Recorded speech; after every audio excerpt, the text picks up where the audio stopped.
Following the protest by some civil society organization in Abuja, the Federal Capital Territory, a journalist with the Foundation for Investigative Journalism, Daniel Ojukwu, who was abducted by the intelligence response team of the Inspector General of Police, has regained freedom. Ojukwu regained freedom on Friday after 10 days in police captivity. The disclosure is today on the official website, and of course Ojukwu was said to have gone missing on Wednesday, May 1st. His number was switched off and his whereabouts unknown to colleagues, family and friends. 24 hours after he went missing, they made a missing persons report at the police stations in the area where Ojukwu was headed to. Further, they hired a detective truck to check the last active location of the journalist's phones to an address in Osheri Olofin, a location now believed was where the police originally picked him up. Ojukwu's family subsequently got wind of his detention at Panti, where they made to understand the authorities were accusing him of violating the 2015 Cybercrime Act. Hello and welcome to the Dex here on Global Televisions. Well, of course, we'll be taking a look at some stories making rounds. And of course, do not forget the fact that it's just a breaking news. And of course, just coming into the studio where that journalist have regained freedom. Joining me for the program is the Nation newspaper. From the Nation newspaper, a journalist from the Nation newspaper, Abiodun, will be joining us via Zoom from Lagos to add voices to these conversations on the purpose and, of course, effectiveness of press freedom in the country. And here in the studio, my colleague and, of course, the co-host of this program, Anthony Mamodu, is also here to join us to add voices to the conversations today. Good to have you join us on the program, Anthony. Our pleasure to always be on the desk. You followed the incidents of Ojukwu's, quite a very sad one. The protests of, last week we just celebrated a war of press freedom, and just a few days after, we've actually seen that the fact that the police are still finding it uneasy with some journalists. Do you feel that this is a breach of freedom of press? I think there is a litany of breaches of freedom of press, which the Nigerian police force has continually perpetrated under the guise of getting their job done, forgetting the fact that journalists are also as good as the police force, because there are three very key professions in every country. You've got those in the health sector, the medical professionals who save lives. You've got the security agencies who also save and protect lives and property. And you've got the media persons who carry the information, educates the public, and also keeps the government on their toes as regards their mandate to the people of the country. These persons are persons that even when they have public holidays, they do not observe public holidays. They work all year round, and so the media is a very key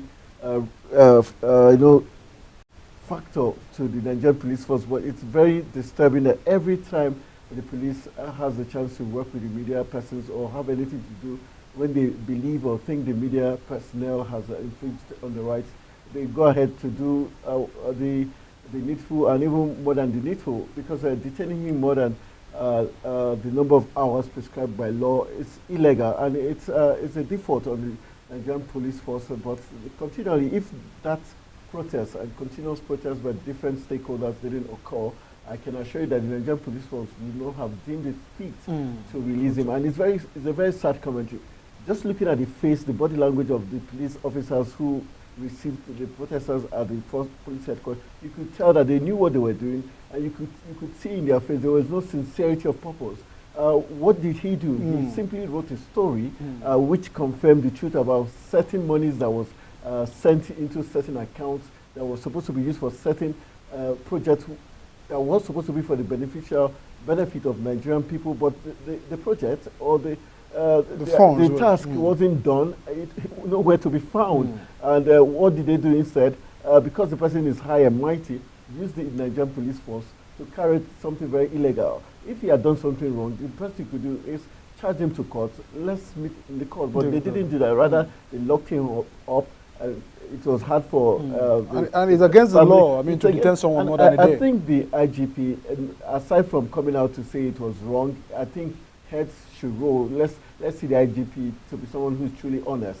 Heads should roll. Even the man who attended to the protesters, who is the person in charge of FCT operations, should be suspended for knowing that he was goofing and still waited until the media had to come knocking before he did the needful. It's a shame, and it shows that they cannot be trusted in terms of them doing the right thing. Because if you could arrest someone who barely just said the truth or spoke truth to power, then it's very discouraging.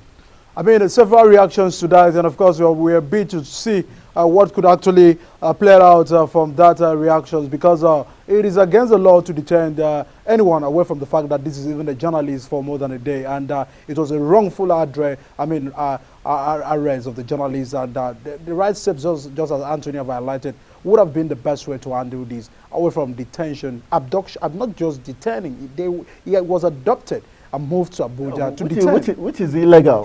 I mean, abducting someone without the knowledge of the family, nobody knew. You understand the kind of pressure you put on the family. I think the families of Dana Ojukwu, the press, the Nigerian Union of Journalists, has the right to sue the Nigerian police force. Whoever made that order, whoever the officers who carried that adoption should face the long arm of the law. They shouldn't just go scot-free.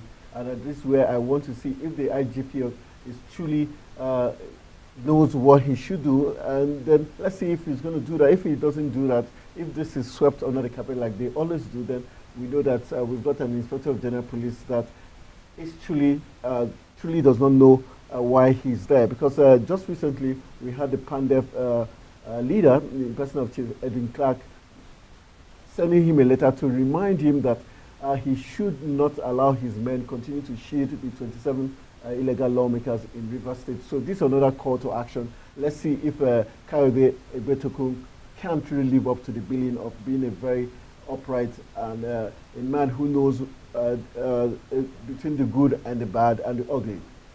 All right, of course, let's see if we can get from the Nation newspaper joining us on the program. Alayo, of course, a journalist sharing the plight of what every journalist in Nigeria is sharing, the civil society as well, way on the street of Abuja to protest, taking it to the force headquarters itself. I mean, how does this come to you, the fact that your colleague, our colleague, was abducted, detained, and now we've also heard that he has been released? Yes, thank you very much, and thank you for having me on the show. Can you hear me loud and clear? Hello, can you hear me? Yes, I can hear you. Please go ahead.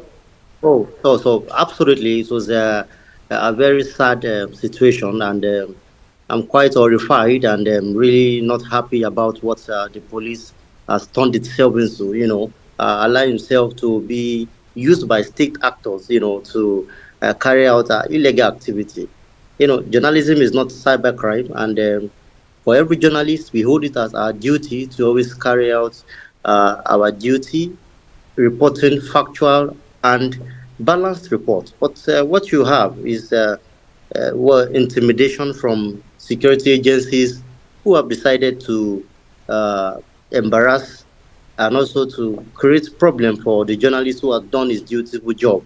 And to me, I find it very disheartening that a colleague of ours will be detained for 10 days illegally in detention, and nothing was done from the security agencies themselves. They also put up very stringent bail conditions just to make process, very difficult for a journalist a colleague who was in detention. Ordinarily, he should not be in detention. He was, even the way he was detained, it also surpassed more than they asked for anyone to be detained. He was even abducted from Lagos down to Abuja, which is not meant to be so. So this is not any good news to anybody, and it can happen to anyone. So what the police has done successfully now is to create a bad precedent that journalists can be abducted and taken. We are not in the military regime, or we are not in the whole period where all of these guerrilla activities can be carried. This is era of social media where the world is now a global village. We have so many people, on the global sphere, putting out information on a daily basis. So they should not expect that they abduct somebody illegally and everybody will keep quiet. So if protests had not happened, some days ago, then obviously the police will continue to hold him illegally in detention. And so I think that is very terrible, and that's very bad from the police to have put such a show, especially against the journalists, because in the long run, the police also need journalists for promoting the activities. Like I said, I was telling other colleagues that if we had a strong union, I expect the union to have boycott all activities that has to do with the police, especially promoting the activities and all that. So if you see us as partners in progress in trying to put forward your activities, then why are you also, against us when it comes to putting up balanced reporting? So it's very contradictory and very disheartening that the police had to be used as a tool for an operation against journalists. All right, Aliyu, let's look at, you made a very stern point as regards if we were united. Do you think the NUJ should, as a matter of urgency, sue the Nigerian police force for the adoption of Daniel Ojukwu and his illegal detention as a way to show the displeasure for what was done to the journalists? Then my second question is, doesn't this tend to promote corruption, and to say that the Nigerian police force is still backing infringement on our laws and also corrupt practices, like we see them also do in Rivers State, where the 27 lawmakers have been shielded? Yes, what you have, absolutely.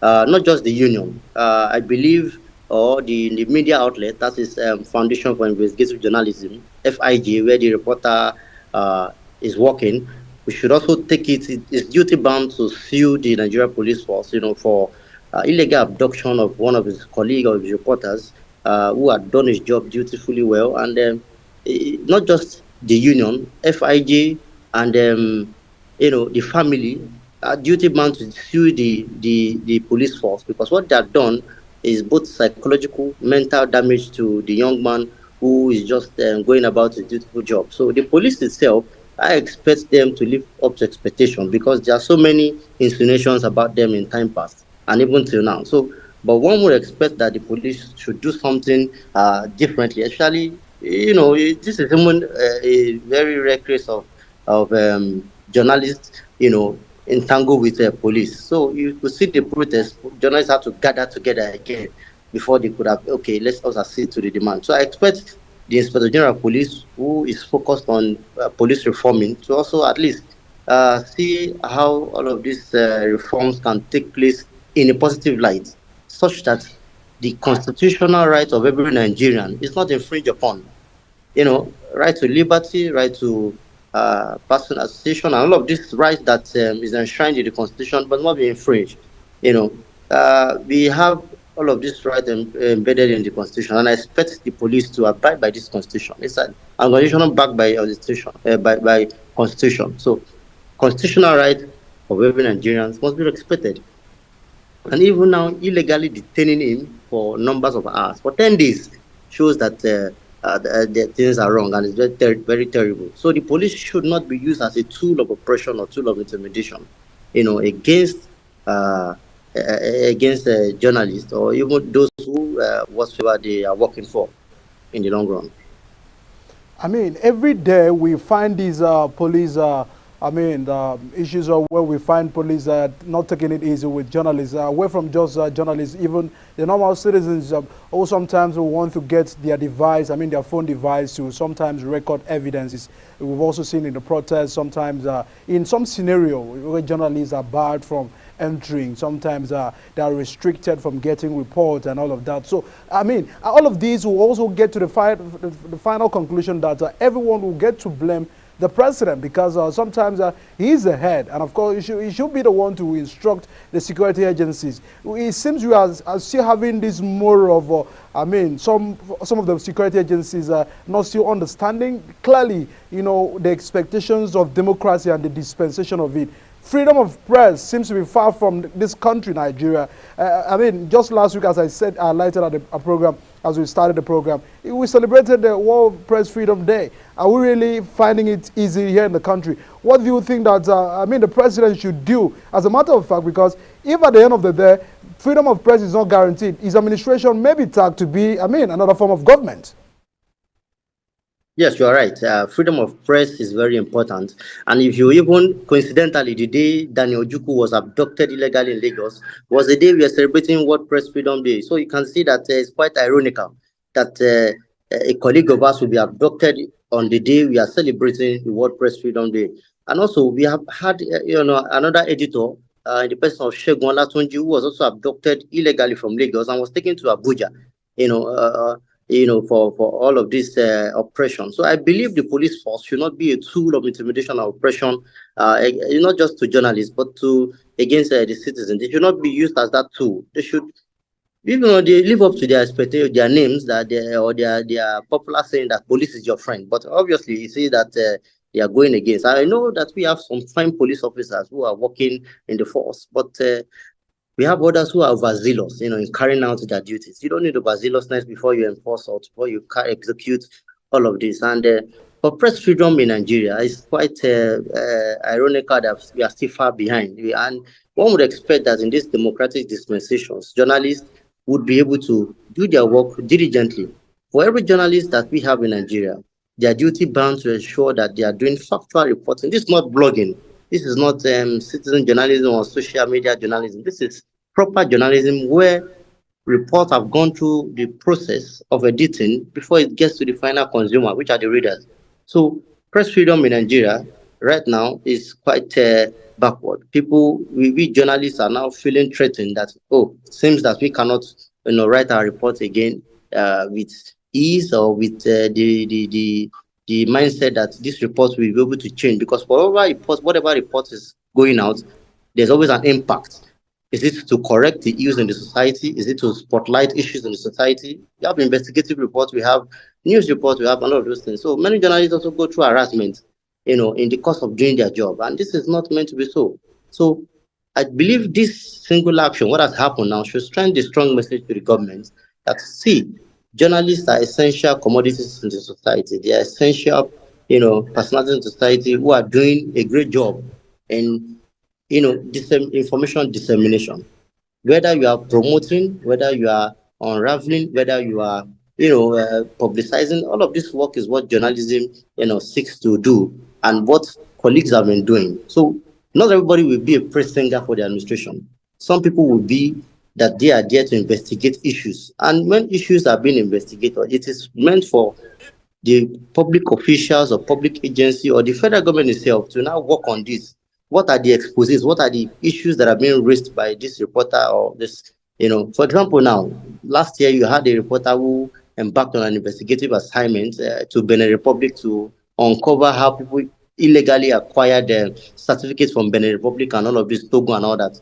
So, but the report generated ripples across the country, and the reporter was commended, So that is how it should be. When reporters make findings, where they make investigation, expect those who are at the position of authority to see how they can extract these reports, where should we make amends, what should be done in terms of making sure that these issues are resolved and not resort to blackmailing the journalist or go about threatening or intimidating or even trying to monitor the journalists everywhere, because you don't know how and where that your reports which you have written in time past will now begin to haunt you. So that's why it's very terrible that policemen or the police force or even security agencies at large are now being used as a tool of oppression, for journalists. And I believe this action that has happened now should send a strong signal to the force and other security agencies that they need to see what they can do internally to ensure that we are not intimidated or we are not oppressed in the course of doing our job. All right, Aliyu, I just want to get your perspective as regards the fact that probably Daniel Ojukwu's platform might not be one of the biggest media houses in Nigeria.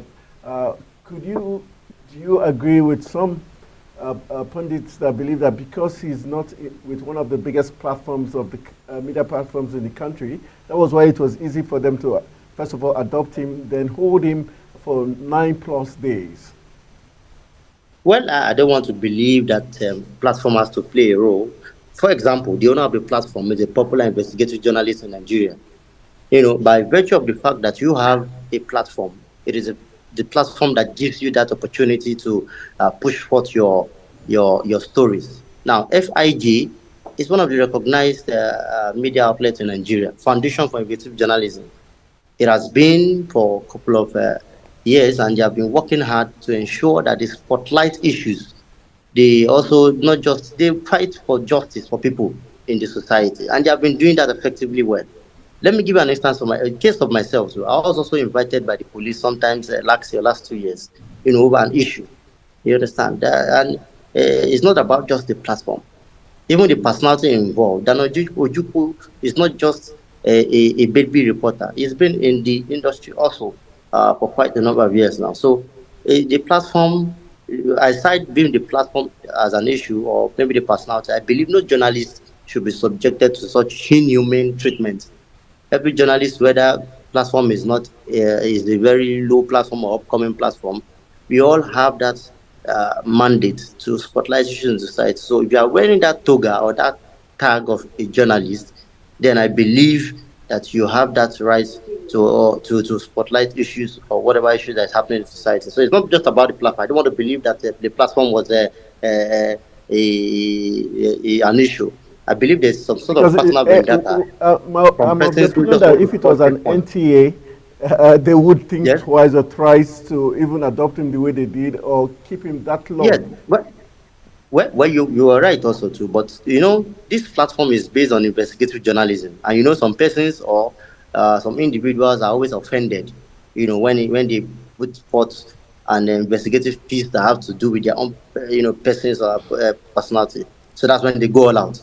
Not everybody will sit down and be writing regular news reports or be writing this person is the finest thing after jollof rice, or this person is the best. No.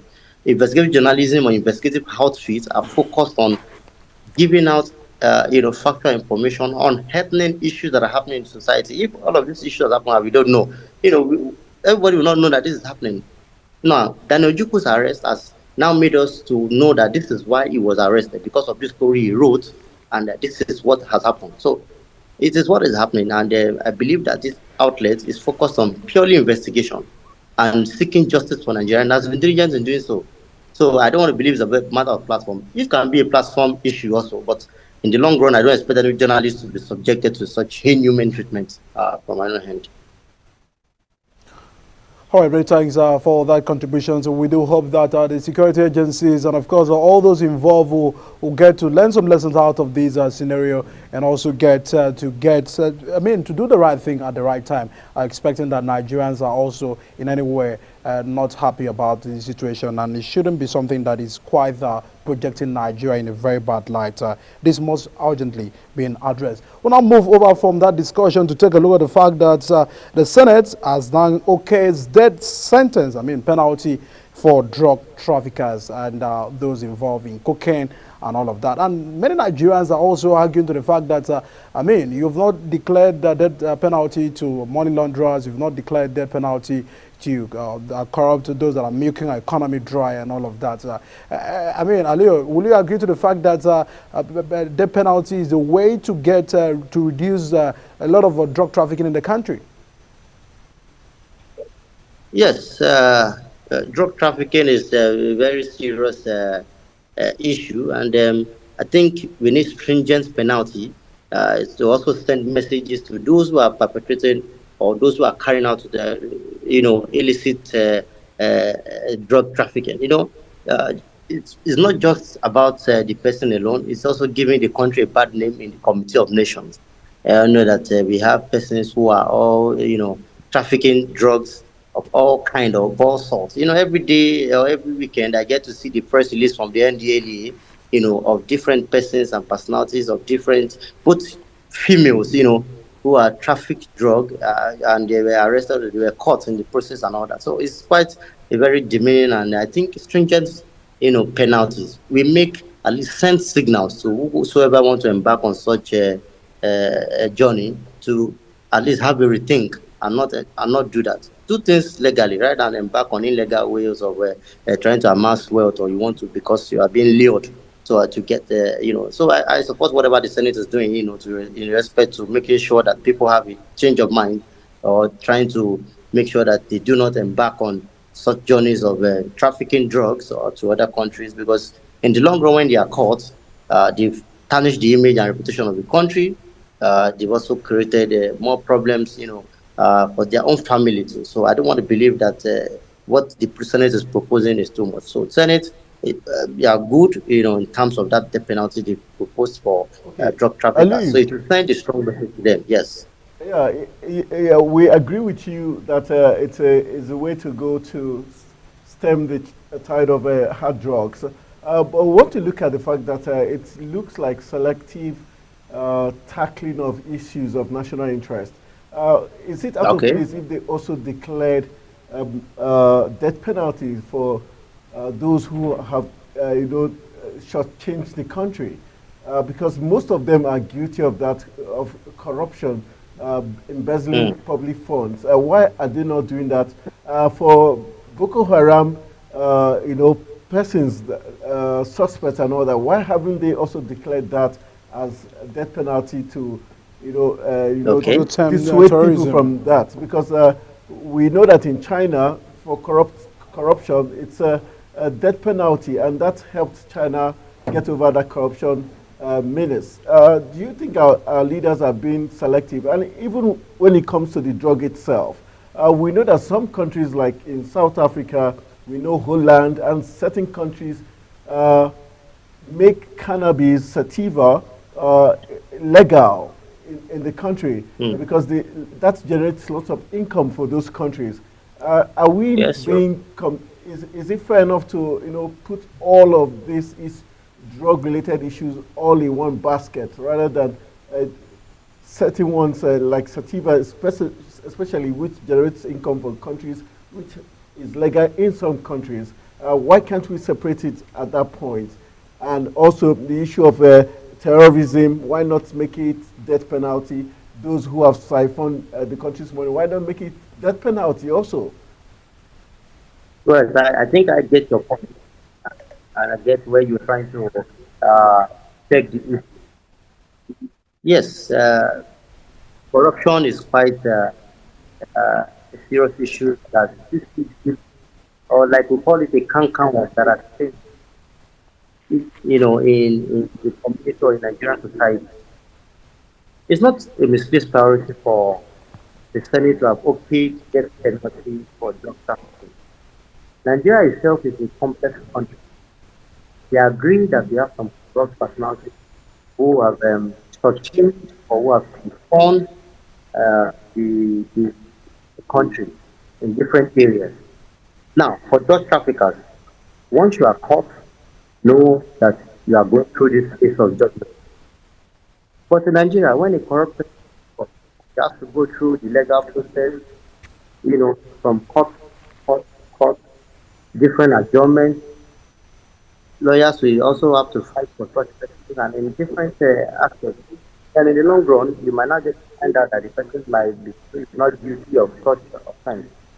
I know the law is called whenever you are at the court of law. So I think the issue here is just the Senate also is coming in terms of okay, corrupt persons or whoever is caught in that act of corruption, they should be convicted as well as it is. Whoever is engaging in terrorism, yes, the president himself has found against terrorism and against those who are carrying out banditry activities and all of these terrorist acts because you cannot begin to take away the life and he expects you to leave. It's not possible. I expect or want to expect that the Senate also to be proactive in that aspect, to not just in just trafficking aspect. And politicians, they are very smart in the way they do their things. So I believe they must have these issues because it is part of what we have faced in their gathering or in their meeting, or their meetings. So for this of corruption, terrorism, it's something that has been on even before this Senate. Different arms of government have been frowning against activities of terrorism, this corruption, and all of the issues. That's how we have the EFCC going about pursuing all of the people who are caught and trying to, get justice. So in the long run, also with whatever corrupt proceedings are passed in the process. So it's not really about it's just about trying to ensure that whatever issues are raised, whatever issues at the front burner of discourse, we dissect them as it is. Take for instance, when the issue of cybersecurity levy came up in the last few days, generated into the Senate also, and the rep came in to intervene because Nigerians were uncomfortable with the levy. So I believe when issues are raised, they are tackled at that time they are raised. Whole lot of issues to be dealt with, and of course, away from the fact that these are issues that we're battling with, don't you feel that it's also, I mean, the Ministry of, Orientation, I think, the Agency of Orientation also step up their game. There is a need to also get to orient, because the root cause, some of the root causes of people going into drugs is the fact that sometimes peer pressure, sometimes unemployment, there's some level of things that must be done to also attempt. So in a way, you're making a law to address this issue. They're also fighting, there also should be the approach of government side by side to also look at what are the causes of these. Why are we having good number of young people going into this act? Don't you think that the agencies of government who are responsible for orientation must also step up their game on the part? Yes, absolutely. The NOA must, as a matter of urgency now, drug trafficking is not happening today. It has been happening for years, and absolutely, the agency that is there to ensure that we sensitize, not just only sensitize, it also creates that atmosphere that people must understand the dangers of drug trafficking, because it not only affects your health, it also creates psychological damage for you, for whoever is trafficking drugs. Now, not just the NDLA to sensitize people, we also have other agencies like the NDLA also, although have not lived up to expectations in time past. But I believe now, more than ever, we also must take up issues happening in the society by sensitizing people on the dangers of drug trafficking. Different persons have reasons why they traffic drugs. Of course, poverty is a front burner. I don't expect a right-thinking Nigerian or right-thinking person who is comfortable with it wants to traffic drugs. Yes, some persons traffic drugs because they know that they are going to get much more money from there, from persons who are saying they should do drugs. And they know that from there they can get more rich and all of that. So it's just a function of, improving their standard of living or poverty. It's a function of also trying to say that we want to be part of the wealthiest persons in society. So the NOA has that mandate to ensure that the sensitized Nigerians, especially the youth who are indulging or involving in drug trafficking, not just drug trafficking, we have drug abuse, where you have many youth who have abused different kind of drugs there in Nigeria today. You get to see them of younger age in secondary schools, taking different kind of drugs. All right, and then we'll go on a quick break right now. I've just got a signal to go on a quick break right now. Once we return, we're taking a look at the fact that the senior advocate of Nigeria has said that the Rivers State Governor Sims Fubara did not infringe any law by visiting the State House of Assembly. This will also form part of a discussion. We'll be right back after this break.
And now to Rivers State crisis. A senior advocate of Nigeria, Paul Ananaba, has said that the Rivers State Governor, Fubara, did not infringe any laws by visiting the State House of Assembly quarters.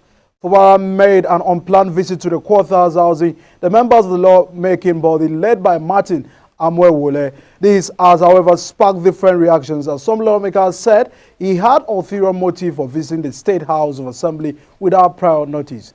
Despite this, argued that Fubara's visit did not contravene any of the country's law. I mean, we'll now take a look at the focus on Rivers State. We're thinking that, peace is fast coming. After a while, we didn't hear Rivers issue again, but it's now coming out very, very hot this time around. We now have an emerging speaker leading members of three. And then the other speaker, Fubara, have said is illegal. I mean, it's unconstitutional. Take a look at all of this, even after the court have given an order for the status quo to remain. The presidency had intervened. Oh, everybody should go to. What do you think is the way forward for Rivers State people? I think this comment I must make before I jump into the Rivers crisis in terms of this death penalty for drug trafficking. Remember earlier this year or last year, towards the end of last year, where the diaspora, the Commission for Diaspora, Abike Dabirewa, did save the life of a Nigerian girl who allegedly drugs were implanted in her bag en route to, I think, Saudi Arabia. And for that kind of a case, let's assume Nigeria wasn't able to make a very strong case for that lady. We would have lost a Nigerian simply because someone just implanted drugs in her bag. So it goes to say that if they must implement this law, this death penalty, it has to be there has to be certain conditions given, because there are actually cases where people are wrongly, implanted drugs in their bag and they get caught in the web. And for such people, it's like you're going to be killing lots of people unjustly. So I thought that should be a point of that must be taken into consideration if this law is to get into play. For the river crisis, I think we still have to hold the president responsible for the fact that this crisis is still lingering. Because if that truth, if Fubara wasn't forced to agree to that truth, I think this issue would have been done and dusted up to now. The recent emergence of another speaker who was said to be pro Fubara made it look like, okay, we're going to reach a quick end to the whole crisis. And the fact that these 27 lawmakers, as the sooner they realize that these 27 lawmakers are illegal and are not supposed to be in that house, the better for Rivers State. Because as long as those 27 lawmakers are in the House of Assembly, I think we're not going to find peace in Rivers. So it's very key for this to be done. Okay, Ali, I understand that you were to have some final words from the issues of the death penalty for drug traffickers. Take a look at that, and then we'll now delve into, we're already in the Rivers crisis.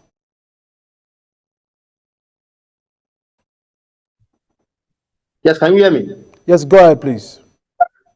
Okay, absolutely. The river crisis that has continued to degenerate quite a number of weeks now has affected governance in the state, and it's quite a problem, because every right-thinking Rivers person should be concerned that governance is on hold practically. What we have is just the gladiators of the Rivers State in politics have been trying to hit each other back to back in the past couple of weeks. And I hope this is not going to be trained for the next 3 years or so that we don't know will be in power. They have to argue and argue and so abuse and all of the banters that people. Yes, Fubara visited some places some days ago, the quarters. He's the governor of the state and the #1 citizen of the state. So we have the power to ensure or to move around wherever he needs to go, because he is the #1 man and is concerned with protecting life and property of the state. But away from that, the real issue is that observers believe that his decision or what he has done is, politically tainted, because people say he failed, people saying that he was trying to checkmate the activities of those who were trying to put his own removal or impeachment. And so the Rivers crisis, despite the intervention of the president at the early stage, has not been nipped in the bud. And I don't want to, preempt issues to continue. I want to believe that there will be a long-lasting solution. But there's far solution far from getting to the result because even the Rivers LG chairman are having issues with the government. Now, look at the assembly. Rivers Assembly also is also creating more issues also. So, because some persons they say or how many persons elected a new speaker against the speaker who is currently in the, so now there's a faction in the River Assembly. So the River governor has to contend with all of these issues, away from the new governance of activities that is supposed to be going on in the state. I expect that River State, which is a buoyant state, should be taking on activities, in terms of development of the state, health activities. We are not hearing all of this development going. What we hear every day in River State is more of all of this political crisis than, inauguration of activities. Because that is why people voted, our leaders into office. They expect them to give us what we call dividends of democracy. Why they elected you into office? It's what should be at the front burner. It's not crisis of every day, every day, every day. Because in the long run, the state will suffer for it. And then it will be that backward rather than forward, in terms of development and growth in real terms. So the crisis happening in Rivers is quite unfortunate, and hopefully we look forward to maybe it will resolve in not this much time. But believe it's happening on a daily basis in the state. It shows maybe it's quite far from getting a solution. But I hope maybe the president will also draw the attention of this persons again to ensure that we also resolve all of this issue amicably. I mean, Anthony, it's still a very quiet, a very sad one, just as Ali has actually highlighted. What do you feel that will be the end of this drama? Do you see impeachment of Fubara coming? Because there are several threats from APC that the members of the 27 members should go ahead to impeach him. I think it's like building illegality above illegality because, first of all, we have to agree and appreciate the fact that these 27 lawmakers do not exist. They are not supposed to be existing. If we're following the dictates of the law, we know that they shouldn't be there. So first of all, if they are not supposed to be there, then now impeaching him shouldn't arise. So for me, I think it's time for the state government to do the needful and time for the presidency to back off and for the president to be sincere in his in whatever stance he's taking, because these 27 lawmakers, by law, section 109G, says they've lost their seats automatically. And as long as the federal government keeps interfering, that's what is giving the 27 lawmakers that impetus to carry out this illegality that's occurring. So if the FCT minister, for instance, knows the president is not supporting this illegality he's pushing, or his loyalists are pushing in the state, then it's going to be easier. And for the state government, I think he should take the bull by the horn. He's got the powers to do whatever he needs to do because he knows the law is against these 27 lawmakers. So I don't know why he's finding it even more difficult to do the needful. As long as he knows the law is backing him, the people of River State are backing him. We also have the other statesman in person of the Chief Edward Clark is also backing him. Odile and Co. These are strong stakeholders in the state are backing him. Most especially the electorate who voted him are backing him. He should use all the apparatus of the state to get the job done and throw these 27 persons out of the House of Assembly because by law they shouldn't be there. I mean, there's several reactions to all of these issues that we've actually highlighted because of Peter Odili. I mean, the argument that Peter Odili, didn't push the same thing to his successor, and even Amechi didn't push the same to Wike, and sometimes Wike didn't push the same. Amechi had their own runnings, right? But Amechi did not go. Amechi's loyalists, so to say, didn't make it the job this difficult for Wike. So it is very disturbing and disappointing that Wike is going this far. And it also shows you the personality of Wike, that he's not been completely sincere, as he doesn't love the state like he claims to. Because if you love your state, for instance, you should have put the interest of the state above your own personal interest. Yeah. Just like couples who are wanting to separate. At a point, they get to the point where they say, okay, for the love of the kids, we'll stay together and just patch on for the love of the kids. But Wike at this point is not putting the interest of the state at heart. So it tells the people of Rivers that Wike doesn't have the interest of the state at heart. Because if he does, the fact that he's got a national assignment or he's the FCT minister, should be able to focus busy enough and focus on getting the FCT the very best. And besides, there's 2027 coming, and distracting the state now will not give you to become president of Nigeria. Is this what he would have given to Nigerians if he was elected as the president of the country? And so it tells Nigerians also that this man is not what's been, if he has been exposed to say I want to be the president of Nigeria. This is one thing Nigerians and Rivers people will hold against him. This is what you did to our state for the 3 years Fubara was in power. So how can we trust you with a greater responsibility of leading the country come 2027 or afterwards? I mean, a lot of concern. I mean, Aleo, give us a perspective, because this argument is about Wike every year, and then we hear about the Rivers issue. It's all centering on the fact that the Minister of FCT and the former governor is the one leading some of these issues. I mean, just as Anthony said, he has a lot of jobs here in the Federal Capital Territory, and one would have expected the fact that he would have been here trying to work. The presidency, out of the love he has for him, I think, had to intervene on the issue, call for peace talk. And you understand there were some of the resolutions we saw out of that meeting with the president. It was a stampede on the governor. But I think the governor was understanding the fact that this is my boss, this is my former boss. I won't say this is my boss, this is my former boss. I mean, so I should be able to get to the table of understanding. Do you feel that Wike is proving more stubborn to the presidency and to the oath of office as a minister and back to his people in Rivers State? Well, before now, we all know the personality of Wike to be a tough person and somebody who is as politically savvy as he is. Should expect that he won't fold his arms and allow things to pass him by.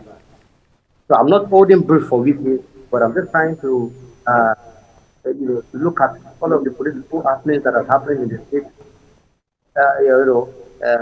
Preluding to how Governor Fubara also emerged as the flag bearer of the party and eventual winner of the gubernatorial seat. So he is such that he has had his wing clipped under Wike's A-front string, because Wike was the one who made all of the moves, both financially and politically, for Fubara to emerge as the governor of the state. So now you want to pull out yourself. It's not easy. You cannot try to detach yourself from the part of the person who plotted your way to become the king, or who made you become the king. It's not easy. Although we understand the governor is the one that wants to run the state, yes. But in terms of politics, he knows he has to put all of these things together, because he is the governor of the state and the leader of the party or thereabouts in the Rivers State as the number one person. We should know how to bring people together under unity, regardless of party affiliations or whatever interest everybody will be putting forward. No, there's no women for everything, but at least you should be able to accommodate the interest of everybody, to understand that you are the governor, and to ensure that issues are settled amicably. Now, this is personality is there. You cannot take that away from him. He would ordinarily, as a human being, try to see what to influence activities going on in the state. And that's why what is happening now is quite happening, that is continues to linger on. Wike is in Abuja as the minister of the FCT, carrying on with activities of the Federal Capital Territory. Dr. Fubara is in Rivers, Port Harcourt. He is also supposed to be doing the same thing too. A lot of the issues that have been happening back and forth, both in Rivers and in Abuja, is quite disturbing. The governor, who should ordinarily be focused on all this, should not even have entangled himself. People, political observers believe that as governor should know how to manage all these issues, such that it should not. We have had, former predecessors, who also want to act as godfathers to whoever they install as governor. It's the Nigerian politics, and it's going to be hard to detach all of this kind of politics away. You understand? Because that is the template they set for themselves. Now, River State is quite different with their own politics, that have been done in time past. So, for government, for Wike's influence or Wike's role so far in the Rivers crisis is because he knows how Subara emerged as the governor of the state, and ordinarily expecting to sit down and expect this thing to go away in a different way. Because loyalists also we also try to quell the issue because they want to also play their loyal to the governor too, or to the Wike himself too. So ordinarily the loyalists also are part of the problem. They are those who are fanning embers of issues. Wike is far away in Abuja. Some of his followers are on ground in River. They are the ones sending information to the former governor about issues happening. The governor also is in the state too. We have to contend with these players who are also in the state too. So these issues are quite entangled. What we expect, or what the right thing to expect, is how the government will call all parties together, resolve this issue. Now that even the state is even polarized with both PDP and APC, like one of the funny person would say PDP, APC. You understand? Bring everybody together, challenge your own party where you are, PDP. Accommodate, see what interest everybody is trying to push forward. What is the issue? Let us focus on governance. Can we bury the assets and see how Rivers can move forward? That's the most we should expect. But showing everyday grandstanding or trying to prove a point, using the police as an agent or a tool as to oppress us. That's why you see the issue with state police. Because if you have state police, so you have some persons who begin to use them as a tool of oppression. You understand? So I expect that the governor should call every party together, accommodate everybody, see what issues are on ground, and resolve it. Just like the way the president called all of the parties together at the federal level to see how they can resolve all the issues appropriately. The fight between Wike and the fight with the governor, Fubara, is actually a stake on the people of Rivers State because our development is also getting to be affected in the drive of this politicking. But we'll get to see what happens as the politics get to unfold itself. Political gladiators are again setting up their strategies in what they can do to arrest the situation. But time will not permit us to further these conversations, and that's why we're closing the curtains on this program today. And of course, thank you, Alio, journalist with the Nation newspaper, for your time, your thought contribution to the conversations. And of course, regards to Ojeku's on his return and his release and regaining his freedom. And also thank you, Anthony Mamudu, for your time and of course, your contributions on the program. For Monday, we'll see what gets to happen. Probably if there will be peace in Rivers State. Oh, hopefully Monday we're going to be bombarded with lots of news. We know that this weekend is going to be a lot of activities. And now the president is back, so we'll get to see what he will do over the weekend. Some reactions for the presidency, and also the NLC had also given some ultimatum saying this Sunday they want to see total reversal of the electricity hike. And so let's see. And even INEC are having a lineup of events for next week. Yeah, so next week is going to be packed through lots of politicking and back and front. We're getting some news, big stories coming from INEC. Hopefully we'll be having a lot of discourse. Next week promises to be very interesting on the desk. A lot of issues to be raised, and of course you can only stay on global televisions to have those big conversations and stories coming through your screen.